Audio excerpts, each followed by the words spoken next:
rédemption et de restaurer, pour restaurer, combattre l'ignorance comme on fait Jésus et ses apôtres.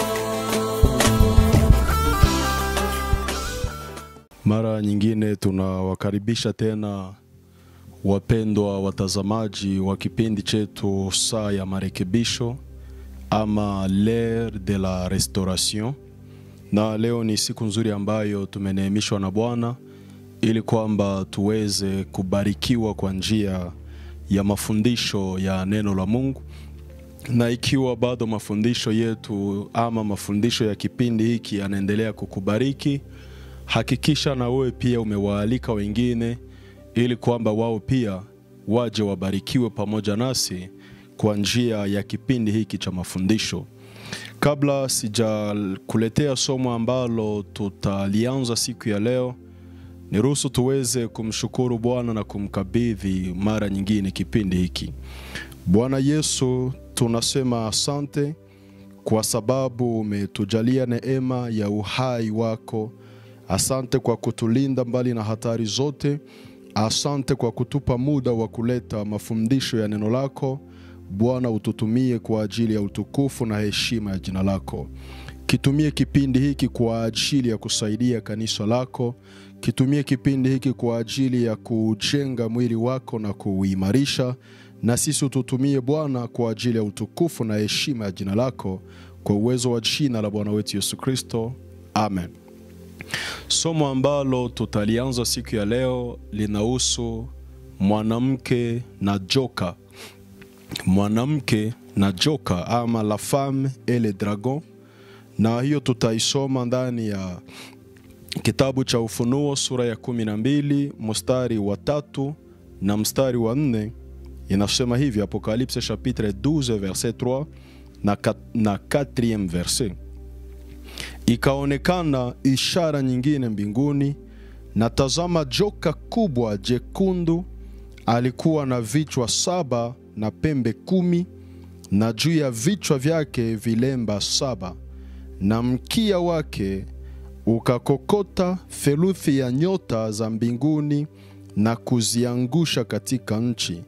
Na yule joka akasimama mbele ya yule mwanamke aliye tayari kuzaa, ili azaapo amle mtoto wake.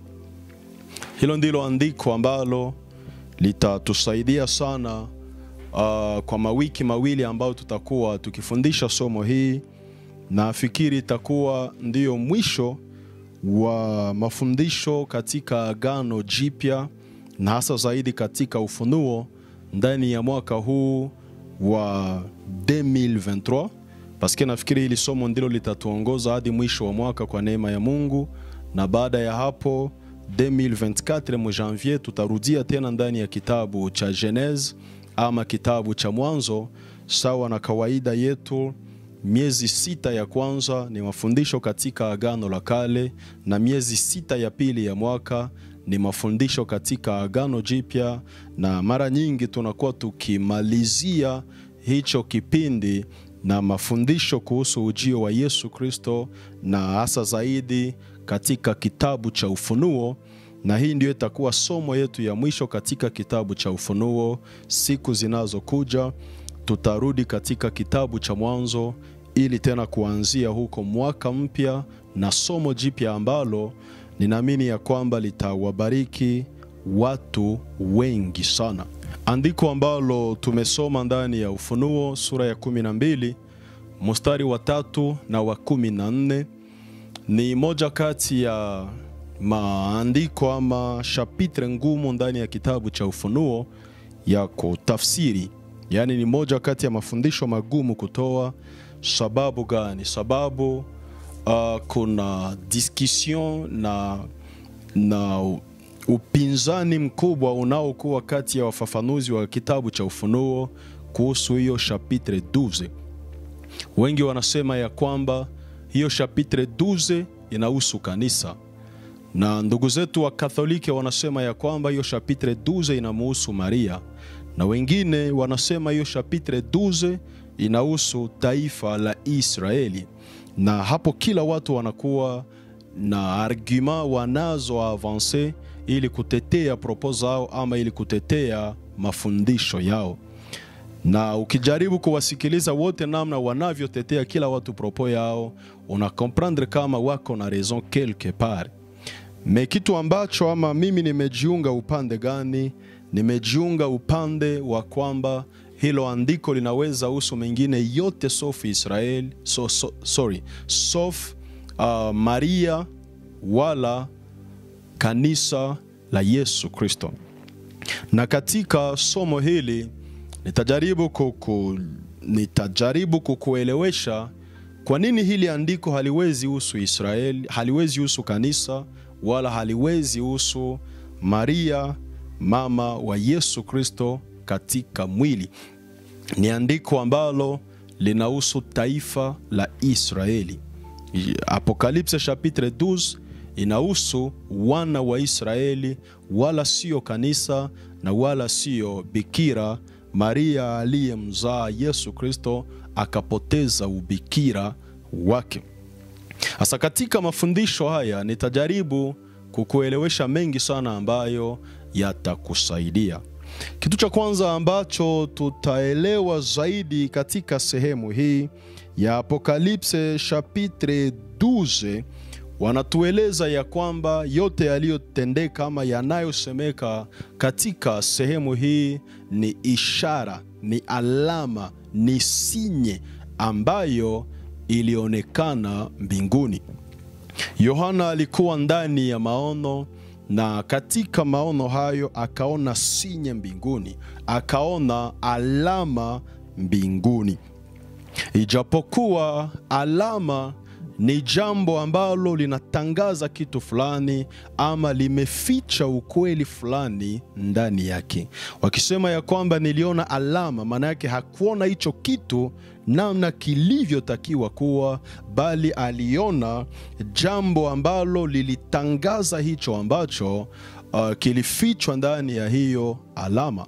Na ndio sababu ndani ya maandiko kuna sehemu nyingi sana ambapo Mungu alitumia maalama. Kama hivyo huko Misri alipowaokoa wana wa Israeli, alimueleza Musa kupaka damu kwenye mimo ya milango ya wana wa Israeli, na itakuwa sinye, itakuwa alama kwao, na walipaka damu kama alama ya ukombozi ama alama ya nafasi ambapo tayari mauti imefika, hapa kuhitajika tena mauti ya pili. Maana damu ilikuwa ni ya wanyama ambao walikubali kufa kwa ajili ya wana wa Israeli, na hiyo damu ilitumika kama sinye, kome alama fulani ya kuonesha kifo tayari kimeshapata nafasi hapo.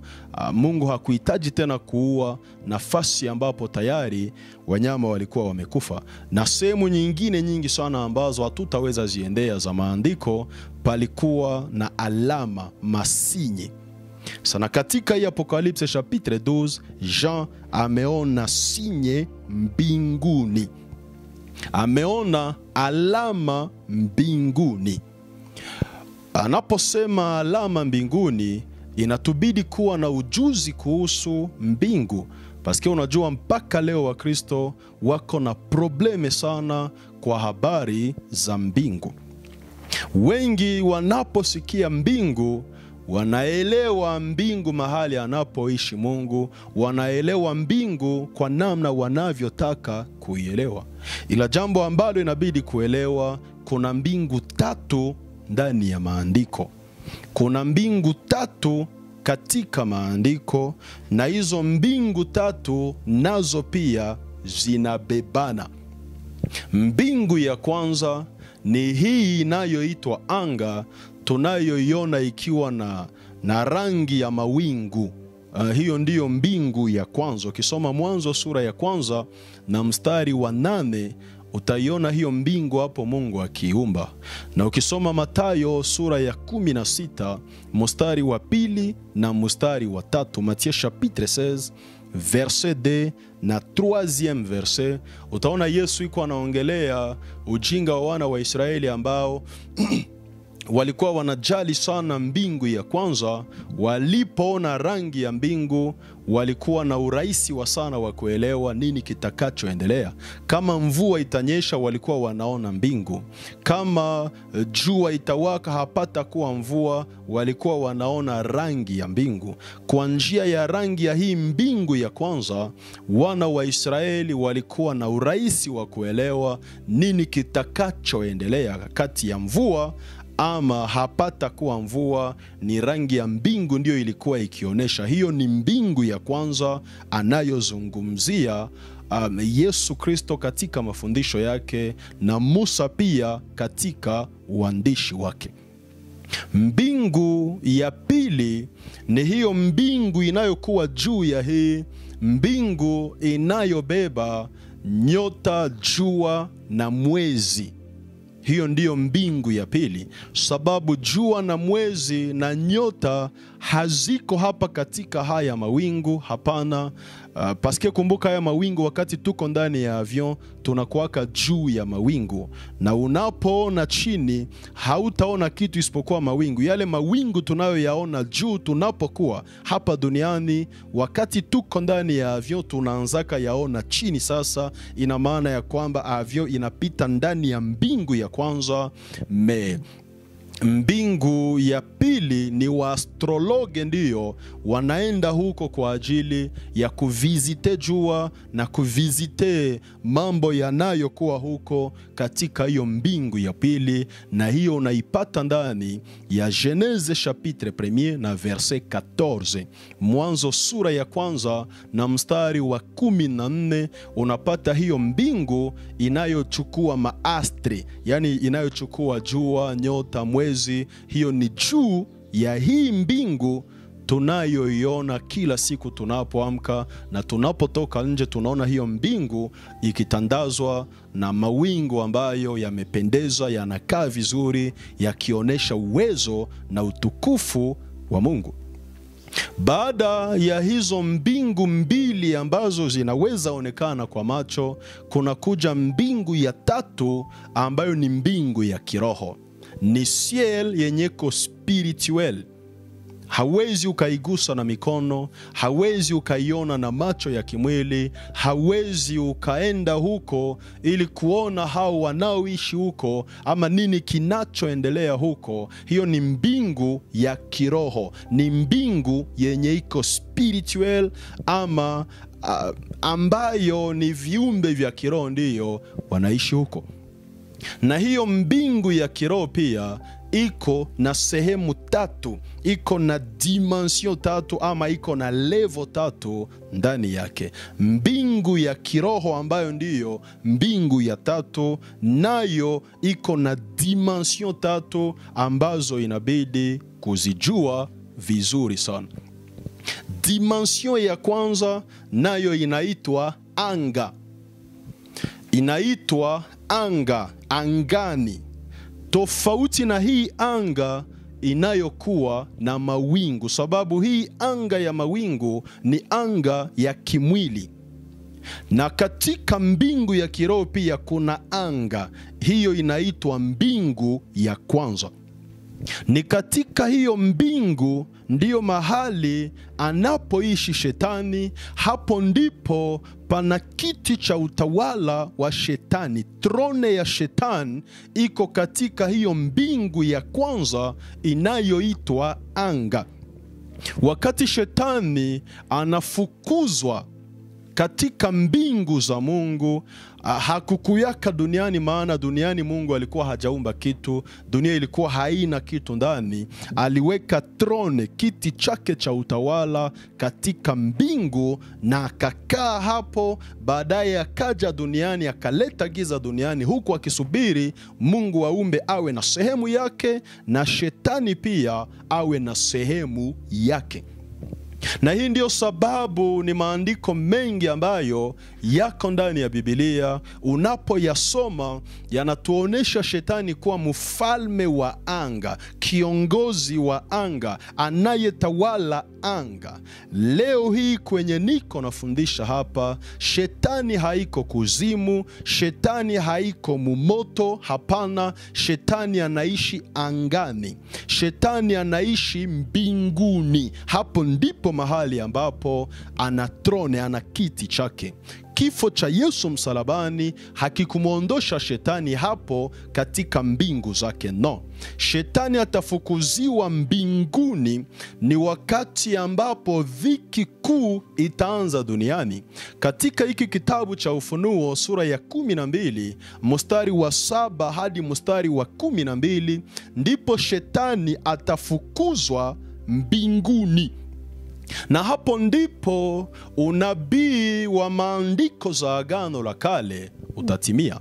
Sababu unaposoma Isaya sura yake ya 14 unaanza na mstari wake wa 9 hadi wa 18.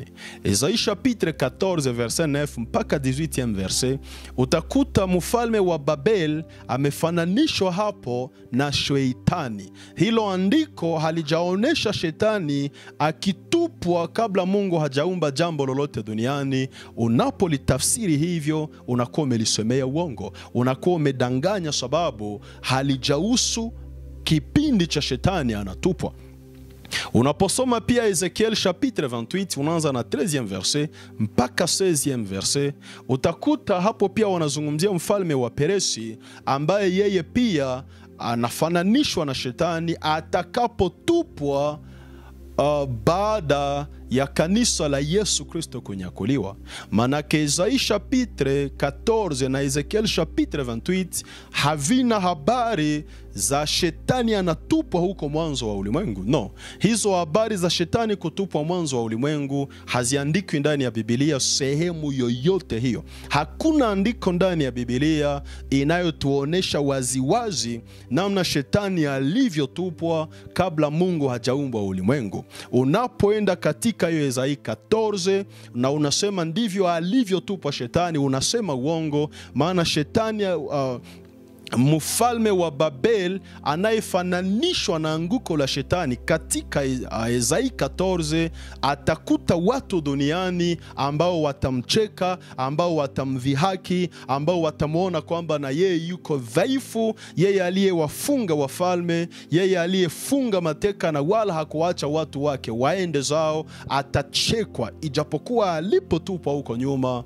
hapakuwa mtu duniani, hata Adamu alikuwa hajaumbwa, kitu chochote kilikuwa hakijakuwepo duniani wakati ambapo alitupwa akaja katika anga ama mbingu za kwanza. Ezekiel chapitre 28 memema haioneshi ya kwamba ni huko nyuma, no. Nayo inaonesha shetani akija duniani, ama yule mfalme hapo anafananishwa na shetani ambaye anakuja katika dunia ambayo imejaa watu, ulimwengu ambao watu wanajaa kwa wingi sana ndani. Na hiyo 28 ya Ezekiel na 14 ya Isaïe viko vinaonesha kile ambacho kitatendeka katika Apocalypse chapitre 12, paske Apocalypse chapitre 12 verset 12 wanasema, ole kwa bahari na wale wanaokaa ndani, na ulimwengu na wale wanaokaa ndani, sababu yule adui mushtaka wa ndugu zenu anakuja mwenye hasira kali, akijua ya kwamba ana muda mchache wa kufanya kazi. Muda mchache atakaofanya kazi ni 3 ans et demi ya renye ya Antikriste, na après millénaire atakuwa tena na muda wa kukusanya mataifa yote kwa ajili ya vita ya Gog na Magog. Ndiyo muda mchache, paske kuanzia ulimwengu ulipoumbwa, ikiwa hilo andiko la Apocalypse chapitre 12 linamuona shetani, manake hilo andiko litakuwa limesema uongo, sababu ni muda mwingi sana. Kuanzia Mungu alipoumba ulimwengu na akamtupa shetani kutoka mbingu, sio muda mchache ndio umepita. Sasa ni miaka ambazo hatuwezi tukazihesabu, ni muda mrefu sana. kuna kitu ambacho mara mingi kinaumiza, ni kumkuta mtu iko anafundisha kuhusu shite ya shetani, anguko la shetani huko mwanzo, na kisha anaenda mu Apocalypse chapitre 12, ijapokuwa hiyo Apocalypse chapitre 12 itakuwa wakati ya grande tribulation, wakati ya dhiki kuu, ndipo hiyo Apocalypse chapitre 12 itaweza kutimia. Kuna wengine pia katika huu Kristo wetu tu ambao wanakuwaka wanamkemea shetani na wako wanamkanyaga, na wengine wanamfunga kwenye miti wanazozijua jina, na wengine wanamtupa baharini, na wengine wanamtupa kuzimu, na wengine wanambeba mahali pote wanapotaka kumbeba. Ujinga unaotawala wa Kristo. Shetani ni Mungu ambaye anaishi mbinguni. Shetani ni Mungu ambaye anaishi mbinguni. Shetani ni mfalme ambaye anaishi mbinguni. Shetani ni mtawala ambaye anaishi mbinguni. Ukisoma Wakorinto wa pili sura ya 4 na mstari wa 4, 2 Corinthiens chapitre 4 na verset 4, iko na tu presenter shetani kama mungu wa dunia hii. 1 Jean chapitre 5 na verset 19, iko na tu presenter shetani kama mtawala wa ulimwengu huu. Asa sijue mungu wa dunia hii, mtawala wa ulimwengu huu, wa Kristo wanambebaka kuzimu kufanya yako nini? Na wengine wanatunga nyimbo za maajabu ziko zinaonesha wakimkanyaga shetani, na wanakanyaga shetani na nguvu zao zote wako wanamkanyaga, alorke kumkanyaga shetani ni kuharibisha talon na semele ya kiato yako, na kuharibisha karoza kwenye uko unakanyaga, paske shetani haishi hapo. Kuna hata ujinga ambao umeendelea ndani ya Ukristo. Watu wanakuja na mapanga, mashete ndani ya ibada kwa ajili ya kumkatakata shetani, na wengine wanakuja na pingu kwa ajili ya kumfunga shetani, na wengine wanakuja na moto kwa ajili ya kumchoma shetani, na wengine wanakuja na mafimbo kwa ajili ya kumshikote, yani kumpiga shetani. Ujinga unaotawala na nguvu sana ndani ya Ukristo wa leo. Na watu wazima waliosoma, watu wazima walio wanakuolewa, watu wazima wanaokuwa na kazi za maana musosiete yao, wanatembea na mapanga ndani ya ibada, na wako wanaomba, wanamkata shetani, wako wanamkata shetani. Ujinga wa kupindukia. Shetani ni esprit ambayo inaishi mbinguni. Tena haiko esprit faible sawa na namna Wakristo wengi wanavyodanganywa. Paske ukisoma Yuda sura ya kwanza na mstari wa 9, Jude chapitre 1 na 9e verset, utakuta hata Mikaele, malaika mkuu wa mbingu, hajawahi jiaventurie kupigana na shetani ama kumushambulia shetani, kumuatake shetani bila permission ya Mungu. Ndio sababu walipokuwa wakifia maiti ya Musa amekufa, shetani anakuja chukua maiti yake, Mikaeli anaichukua hiyo maiti. Hakumpiganisha shetani, hakumtusi shetani, bali alisema, Bwana na akukemeye weye shetani. Ukisoma Zakaria sura ya 3, Zacharie chapitre 3 verset 1 mpaka 3e verset, Zakaria sura ya 3 mstari wa kwanza mpaka mstari wa 3, utakuta Zakaria anaenda mu maono, Zakaria anaenda mu vision, na anaona kuhani Yoshua anasimama mbele za Mungu. Maana yake sio kuzimu ndiko ambako kuhani Yoshua alikuwa anasimama, me alikuwa anasimama mbele za Mungu mtakatifu. Na kisha shetani pia alikuwa mbele za Mungu, mahali ambapo kuhani mkuu Yoshua alikuwa amesimama. Naye alisimama kuume, kote droit ya souverain sacrificateur Josue. Kazi ya shetani ilikuwa ni nini? Ilikuwa ni kumuonesha Mungu mavazi machafu ambayo souverain sacrificateur alikuwa anavaa. Kuhani mkuu alikuwa anasimama mbele za Mungu na amevaa mavazi machafu, mavazi yaliyochafuka. Na role ya Sheitani ilikuwa ni kumshitaki souverain sacrificateur sababu ya mavazi yake machafu aliyoyavaa. Hakukuwa kuzimu yu Sheitani, alikuwa mahali pa mbingu, sehemu ambapo kuhani wa Mungu alikuwa amesimama na iko anamshtaki sababu ya mavazi yake.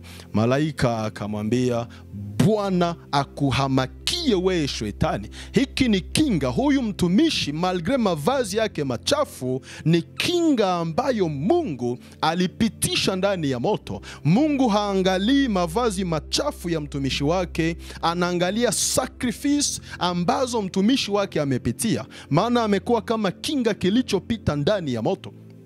Na humo ndimo mavazi yake yamechafukia ndani ya sacrifice zake kwa Mungu. Kwa hiyo Mungu hata mupinire juu ya mavazi machafu. Au contraire, malaika kapewa ordre ya kumwondolea souverain sacrificateur mavazi machafu aliyoyavaa na kumvika mavazi ya dhahabu, mavazi mazuri. Kwa hiyo Sheitani ana uwezo wa kuingia hata ndani ya mbingu za Mungu, tofauti na namna Wakristo wanavyomjua Vaurien, mtu ambaye Yesu alipiga kama ngumi kumsalaba akamtoa meno. Shetani hakulake nyama tena sababu ametolewa meno, ni simba isiyokuwa na meno. Yesu amemtoa meno, acha kujidanganya. Shetani ni kama Goliati. Mbele ya Daudi, Goliati ni mufu kulingana na mafuta ambayo Daudi alikuwa nayo. Mekuwa Sauli na Israeli wote. Ukisoma Samueli wa kwanza sura ya 17 mstari wa 11 na kisha mstari wa 16. 1 Samuel chapitre 17 verset 11 na verset 16, utakutana namna gani Israeli wote wanamuona Goliati na kusikia maneno yake wanatetemeka na kukimbia. Sauli na yeye aliyekuwa mfalme jea kuzidia wana wa Israeli wote, na yeye alimuona Goliati akasikia maneno yake naye akakimbia. Na Goliati alisimama 40 jours usiku na mchana, iko anatukana akitafuta mtu mmoja ambaye anajiamini akuje apigane naye. Kwa Israeli wote pamoja na Sauli mfalme wao, Goliati alikuwa jea ambaye hawangeweza kusimama mbele yake ili kupambana pamoja naye. Sauli alikuwa na mafuta ya mchupa. Israeli walikuwa waasi mbele za Mungu, waliojitafutia mfalme kwa wakati ambao Mungu alikuwa ndiye kiongozi wao na Samueli alikuwa muamzi wao. Walidesobeyir, yani walitangulia wakati. Ni kweli Mungu alikuwa amewaahidi ya kwamba watakapoingia ndani ya nchi yao wajichagulie mfalme. Huo muda ulikuwa hujafika sababu Mungu ndiye alikuwa kiongozi wao. Sauli wa mafuta ya mchupa, Israeli waasi lazima watetemeke mbele ya Goliati. Daudi aliyekuwa na mafuta ya mpembe hakuona kama Goliati ni kitu, na ndio sababu alisimama mbele yake pasipo uoga, maana mafuta iliyokuwa ndani ya Daudi haikumruhusu aogope Goliati. Haimaanishi kwamba Goliati alikuwa Vaurien, no. Ukitaka jua puissance ya Goliati, ondosha Daudi, acha Goliati na Sauli na mfalme Sauli, ama Goliati na Israeli, utajua nguvu za Goliati. Alors que Goliati ni symbole ya Sheitani. Shetani ni mfalme mwenye nguvu, ni mfalme mwenye uwezo katika utawala wake wa giza. Na wanadamu wote wasiokuwa ndani ya Yesu wako chini ya utawala wa Shetani na wanajua nguvu za Shetani sababu ni Mungu wa dunia yake, ni Mungu wa ulimwengu wake, ni mtawala wa ulimwengu wake, ni mtawala wa ufalme wake na ana nguvu zisizokuwa za kawaida. Kwa wale ambao wamemwamini Yesu Kristo sasa, Shetani hana nguvu. Sio sababu hana nguvu, bali sababu 1 Jean chapitre 4 na verset 4 inatuonesha ya kwamba sisi watoto wadogo hatuogopi sababu tumeshinda, na kinachotupa kushinda ni nini? Anayekuwa ndani yetu ni mkuu zaidi ya yule anayekuwa ndani ya ulimwengu. Ni Yesu Kristo ndiye anayekuwa ndani yetu, na anayekuwa ndani ya ulimwengu ni Shetani.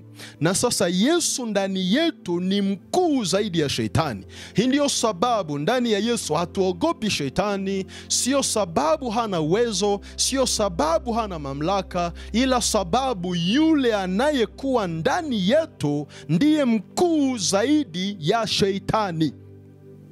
Na hii ndio sababu Biblia haitupatii ruhusa ya kupigana na Shetani. Au contraire, inatuambia hivi, Rome chapitre 16 verset 20 na 21, inasema ya kwamba Bwana mwenyewe atamkanyaga, atamseta Shetani chini ya miguu yetu. Hapana sisi, ila Bwana mwenyewe. Na sio hii miguu inayovaa viato, bali ni miguu ya sembole inayosembolize neno la Mungu. Wakristo wengi wanamwona Shetani kuwa vorien, ijapokuwa na Yesu hakae ndani yao. Mtu hana Yesu ndani ya maisha yake, meiko anataka muoneshe Shetani kwamba anaweza akamkanyaga. Najua hii ndio sababu Shetani anatawala maisha ya Wakristo wengi, maana wanajipermetra kuomba maombi ambayo hawatakiwe kuomba pasipo Yesu. Hauna Yesu ndani yako, usijipermetre kwenda muamsha Shetani upigane naye. Atakukanyaga na atakuonesha ya kwamba hauko kitu mbele yake. Na ukiwa na Yesu ndani yako, hakuongoze kwenda muamsha Shetani. Pasiki unajua kuna wakati wa Kristo wanaenda kaamsha Shetani mahali ambapo wanalala ili kwamba waje wapigane. Shetani, shuka kutoka mbinguni, njoo tupigane. Na wanaenda mtafuta juu ya milima juu wapigane naye, wanamtafuta mabondeni juu wapigane naye. Ujinga. Sijui Wakristo wanapenda habari za kupigana juu ya nini, na wengine wanasema tuko mkomba spirituel. Nani alikuambiaka kwamba komba spirituel inaongozewaka na maombi? Nani alikuambiaka kwamba komba spirituel ni mafungo? Nani alikuambiaka kwamba komba spirituel ni kusema mina kata, mina lie, mina ligote njo komba spirituel? Haujawahi soma wa Efeso sura ya 6 mstari wa 12 hadi mstari wa 17. Ephesiens chapitre 6 verset 12 mpaka 17 inatupatia silaha za rohoni ambazo zinapambana mapambano ya kiroho. Mwizo silaha hamuna ndani maombi, hapana. Paulo hajaweka ndani maombi. Maombi ni accessoire ambayo inakuja huko nyuma, haiko parmi armure ama silaha ambazo Mkristo anatakiwa kuvaa katika mapambano ya kiroho. Na ni mapambano ambayo sisi hatupigane. Maana anaposema imani ni silaha, ni vigumu uchukue imani upiganishe. Okovu ni silaha, ni vigumu kupambana kwa njia ya okovu. Utayari wa habari njema ni silaha. Yani ni vitu ambavyo tukiwa navyo peke yake vinakuwa vinapigana na sisi hatukupigana. Ni question tu ya kuwa na imani, na imani yako tu inaanza kupa ushindi na kwenye wea ukupigana. Ni question tu ya kuwa na okovu ndani yako, umeokoka kikamilifu, na hiyo okovu peke yake haina bezwe ya maombi. Baba, mimi natumia okovu ili kupambana na Shetani, niko na silaha ya okovu. No. Ukiokoka tu kikamilifu, adui akikuona hakugusi. Ukiwa tu na imani na upanga wa neno la Mungu, adui akikuona hakugusi. Ukiwa na haki, adui akikuona hakugusi.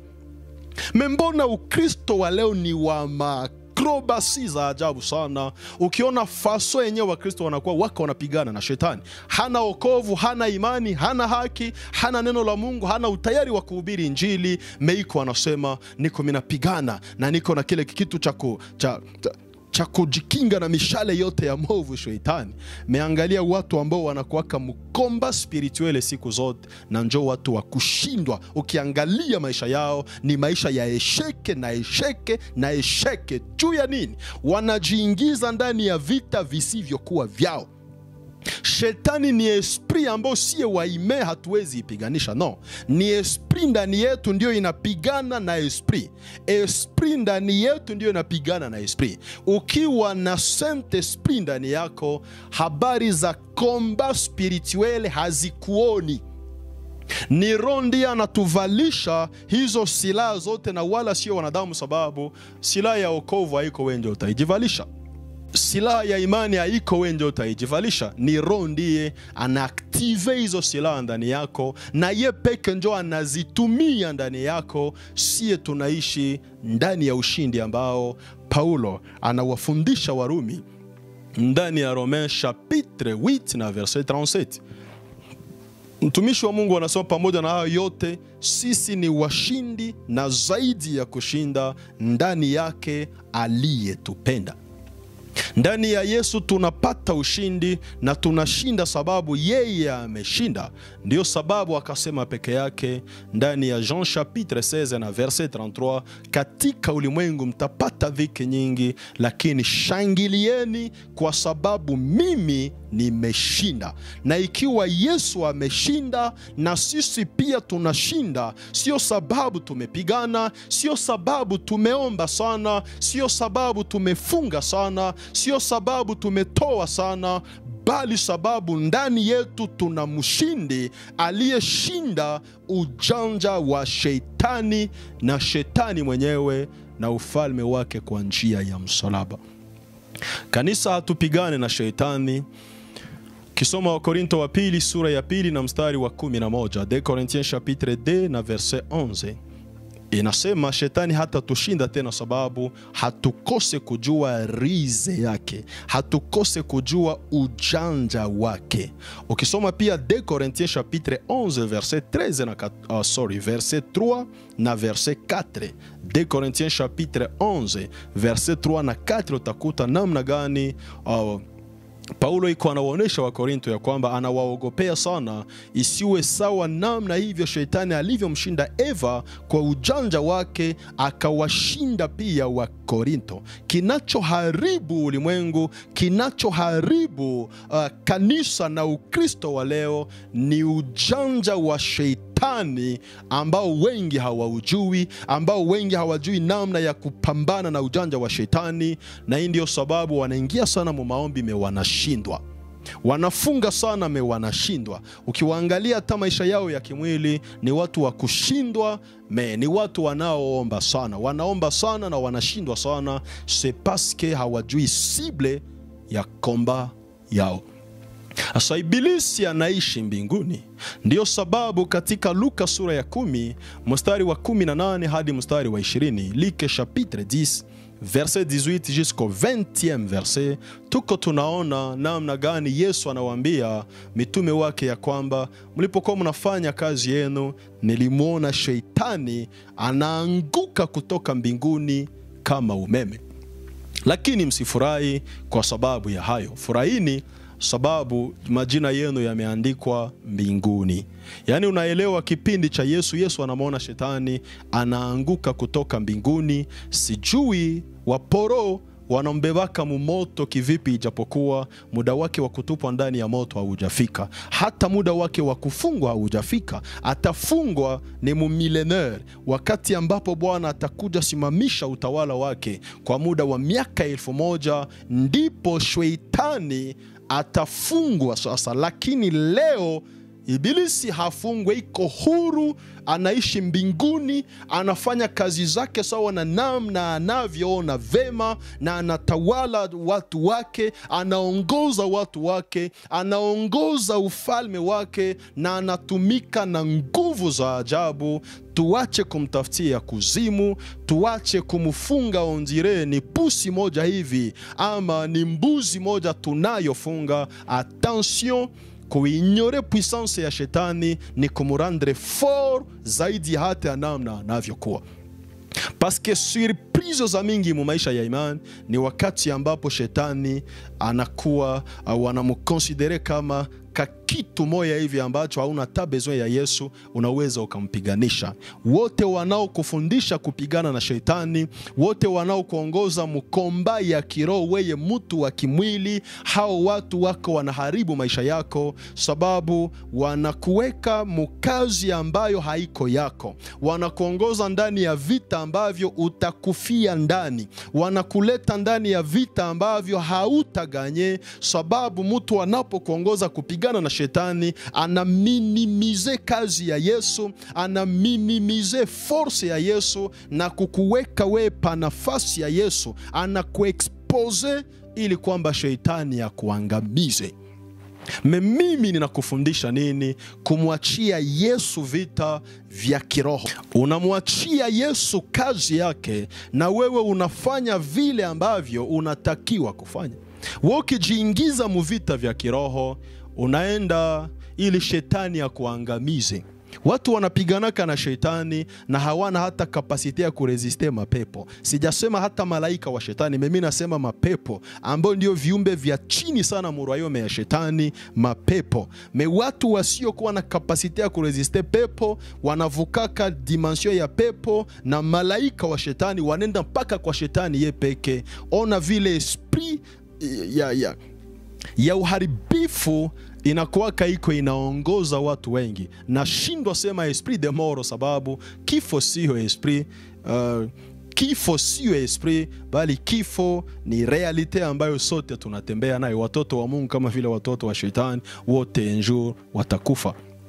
Sasa nafikiri hilo linaeleweka vizuri. Shetani anaishi angani, trone yake, kiti chake cha utawala kiko mbinguni, na anafanya kazi duniani kwa mfano wa namna Mungu anavyofanya kazi.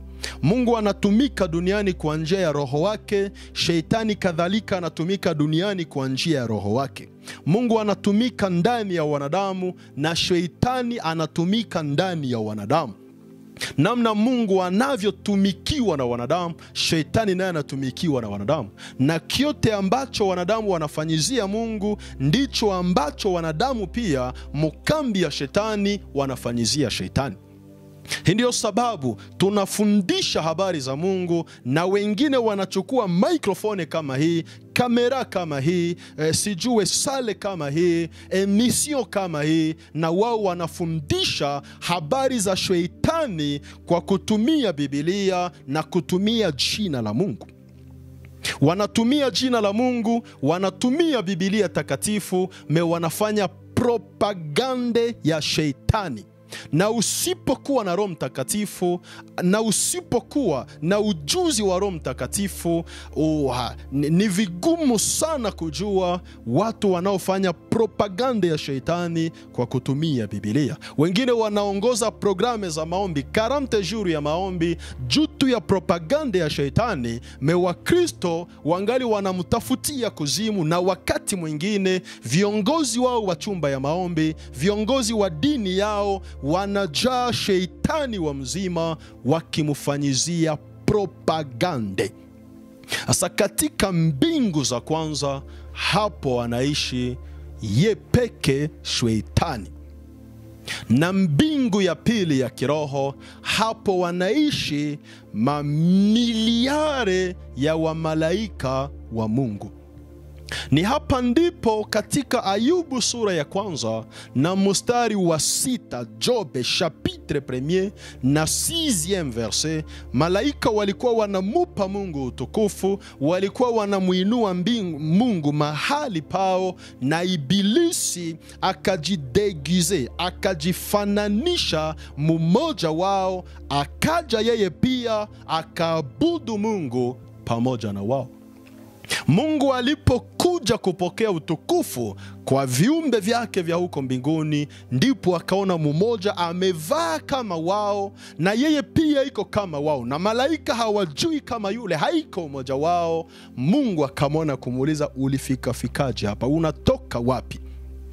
C'est parce que kisoma 2 Corinthiens chapitre 11, Korinto wa pili sura ya 11 mstari wa 13 hadi wa 15. 2 Corinthiens chapitre 11 verset 13 mpaka 15 verset.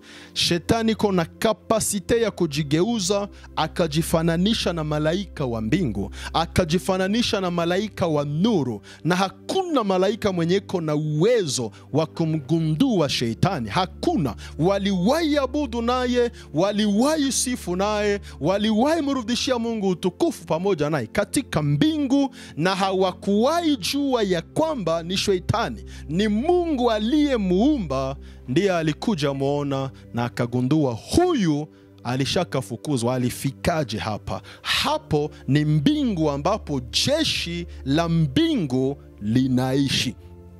Jeshi la mbingu linaishi katika mbingu inayoitwa mbingu ya pili. Na kisha kuna kuja mbingu ya mwisho inaitwa mbingu ya tatu. Hii ndiyo mbingu ambayo ukisoma maandiko kama hivyo Yeremia chapitre 23 verset 18, utakutana Yeremia iko anapose question, nani ambaye aliwahi kaa katika baraza ya Mungu, katika kikao cha Mungu? Hapo ni katika hizo mbingu za Mungu peke yake. 2 Corinthiens chapitre 12 na verset 2, utakuta namna gani Paulo anasema hajui ilikuwaje, kama alikuwa katika mwili, kama hakuwa katika mwili hajui, ila anachokijua ni nini? Ni kunyakuliwa kwa mtu mmoja hadi katika mbingu za tatu. Mbingu za tatu ni mahali ambapo anaishi Mungu pamoja na waarkanje 7 wanaozunguka trone yake, na wenye uhai 4 na wazee 24 ndio wanaishi katika mbingu za Mungu. Ni muji wa utukufu usiokuwa wa kawaida, ni muji wa raha, muji ambao hauna mfano wake, ni muji wa kitofauti. Huo ama hiyo inaitwa mbingu ya tatu. Kwa ndugu zetu Waislamu wanaendaka mpaka mbingu za 7. Sijui kama iko ndani ya Qur'ani, lakini ndani ya Biblia yetu mbingu zinaishia kutatu. Akose wanachangaka na zile za kimwili, zile mbili, anga ya kimwili na mbingu ya manyota na vingine vyote, na wanatafuta na zingine ambazo wanaongeza juu zinakuwa mbingu 7. Mendani ya Biblia tuko na mbingu hii, anga ya kimwili, tuko na mbingu ya maastre, na kisha kuna kuja mbingu anga ya sheitani, na mbingu ya wamalaika, na mbingu ama mbingu ya jeshi la Mungu, jeshi la mbingu, na kisha kuna kuja mbingu za Baba peke yake. Mungu peke yake ndiye anaishi katika hizo mbingu za tatu. Ni manabii wa moja ndio walikuwa wakipewa nafasi katika maono ya kuingia katika huo muji. Isaya sura ya 6 mstari wa 4, hapana, Isaya sura ya 6 mstari wa 1 mpaka mstari wa 4, Isaia chapitre 6 verset 1 mpaka 3e verset, aliwahi pewa nafasi ya kwenda katika hiyo mbingu, na akaona namna vazi la Baba linatandaza utukufu katika huo muji. Nabii Isaya aliwahi pewa nafasi hiyo, na manabii wengine waliwahi alikwa na kukaribishwa katika hiyo mbingu. Nafikiri hapo tumeelewa vizuri sana habari za hiyo mbingu. Kisha Apocalypse chapitre 12 na verset 1 inatuambia, na ishara kuu ilionekana mbinguni. Ni mbingu gani? Ni mbingu ya anga. Paske katika hii Apocalypse chapitre 12, Lucifer ama Ibilisi anataka kuwa deloge ndani ya mbingu yake, akatupwa hapa duniani. Anataka fukuzwa angani na kutupwa duniani, aje akampe mpinga Kristo mamlaka yake na nguvu zake zote, akiwa ameacha mbingu. Yes, atafukuzwa huko mbingu. Ndiyo hii mbingu ambayo inazungumziwa katika hii Apocalypse chapitre 12 na verset 1. Na ishara kuu ilionekana mbinguni, mwanamke aliyevikwa jua na mwezi narudilia, mwanamke aliyevikwa jua na mwezi ulikuwa chini ya miguu yake, na juu ya kichwa chake taji ya nyota 12. Huyu mwanamke haiko mbinguni, hapana. Mwenye iko mbinguni, alama inayoonekana mbinguni ni ya yule joka ambaye tutajaribu kumfafanua katika mafundisho haya. Huyu mwanamke anayevikwa jua na mwezi ulikuwa chini ya miguu yake, na juu ya kichwa chake taji ya nyota 12, hakuwa mbinguni, alikuwa hapa duniani. Ndivyo ambavyo Biblia itakavyotuonesha huyu mwanamke kwamba iko hapa duniani, maana hatapewa 40 semene ya mahali pa kujificha. Mbinguni itakuwa ni hapa duniani ambapo katika andiko hili wanasema jangwani. Atapewa nafasi jangwani ya kujificha pendant 42 mois, miezi 42, na ambayo inatupatia picha ya 3 ans et demi ya kipindi cha grande tribulation. Asa huyu mwanamke ambaye anazungukwa na jua na mwezi uko chini ya miguu yake, na iko na kurone ya nyota 12, ni nani? Huyu mwanamke ni Israeli. Ni Israeli. Kwa nini ni Israeli? Ni kwa sababu Israeli ndio iko compose na jua na mwezi na nyota 12. Hiyo ni composition ya nation ya Israeli. Ndio sababu ukirudia ndani ya ndoto ya Yusufu, Genese chapitre 37 verset 5 mpaka 9e verset, Mwanzo 37:5 hadi 9, utakutana ndoto 2 mfululizo ambazo ndugu yetu Yusufu ameona jua na mwezi na nyota 12 zikimuinamia, zikipiga magoti mbele yake. Alors que tafsiri yenye Yakobo analeta yeye peke yake kwa Yusufu, anasema maana yake, mama yako na mie na ndugu zako tutakuinamia. Hiyo ni tafsiri ya Yakobo peke yake.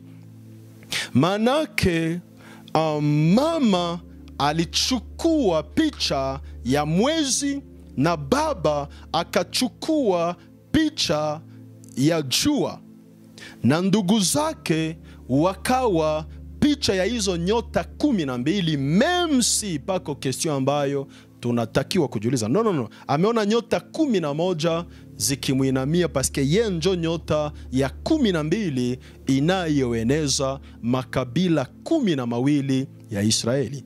Kulingana na tafsiri ya mzee Yakobo, tunaona jua ni sembole ya Yakobo, mwezi ni sembole ya Rachele paske njo mama yake na Yusufu, na nyota 12 ni Israeli yenye kuenea, akiwemo pia Yusufu ndugu yao, wanakuwa nyota 12. Kwa hiyo sababu muda wetu umefika mwisho, Jumamosi inayokuja kwa neema ya Mungu tutapata muda wa kwanza kufafanua, ikiwezekana kama muda wetu hautatuweka under pressure, tutapata muda wa kufafanua ndoto ya Yusufu kwanza, na kisha kuja katika ile andiko pia kuchunguza jua na mwezi chini ya miguu na taji ya nyota 12, na hapo tutaenda pia kwenye madhabahu ya Elia ili kuona namna gani tendo hilo pia lilikuwa kipindi cha Elia aliposimamisha madhabahu kwa njia ya mawe 12. Kwa nini alijenga madhabahu hayo na yalikuwa na kazi gani? Kwa nini mawe 12? Hayo tutayaona katika mafundisho nayo kuja Jumamosi inayokuja kwa neema ambayo Mungu wa mbinguni atakuwa ametuneemisha. Ila kwa leo tuhitimishia hapa kwa kumshukuru Mungu. Bwana Yesu, tunasema asante kwa muda mzuri ambao umetujalia neema na kibali ya kutoa mafundisho ya neno lako. Yatumie mafundisho haya Bwana kwa ajili ya kulijenga kanisa lako na kufukuza giza la ujinga ndani ya kanisa lako. Asante Yesu Kristo, sababu ninaamini ya kwamba utayasambaza mafundisho haya ulimwenguni pote, na wale uliowalenga watasaidiwa kwa njia ya mafundisho haya, kwa uwezo wa jina la Bwana wangu Yesu Kristo. Amen. Na Mungu wa mbinguni awatendee mema.